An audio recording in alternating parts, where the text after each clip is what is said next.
المستوى الثاني بقى من التسبيح اللي هو نسميه مستوى التسبيح بكل الكيان وبكل القوة.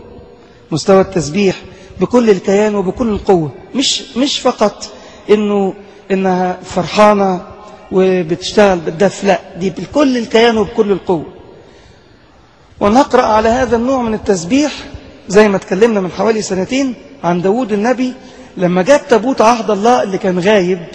فتابوت عهد الله ده يرمز للتجسد، فتحرك قلب داود النبي وابتدى يرقص داود النبي أمام تابوت عهد الله بكل قوته. يقول الإنجيل في صمويل الثاني إصحاح 6 آية 14 و15: وكان داود يرقص بكل قوته أمام الرب، فأصعد داود وجميع بيت إسرائيل تابوت الرب بالهتاف وبصوت البوق.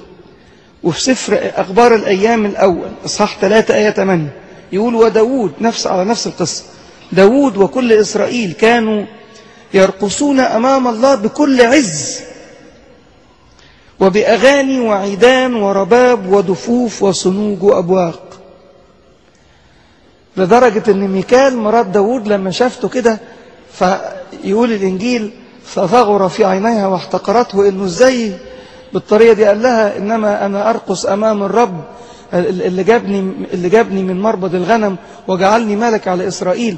وربنا زعل إن ميكال زعلت وجازاها، قال لها: مش هيكون لك ولد، مش هيكون لك نسل عشان أنت عملت كده يا ميكال. فالنوع ده بتاع التسبيح إنه داود كان مش يرقص أمام تابوت الله، يرقص بكل قوته، يعني بكل كيانه. احنا نسبح واحنا واقفين هاديين ولا نتحرك البتة، ولكن كياننا كله يرقص، كياننا من جوه نسبح بكل الكيان. مش مجرد التسبيح انه بمستوى مريم اخت موسى لما خدت الدف وبتسبح بس، لا، ده مستوى اعلى بقى، انه التسبيح بكل الكيان.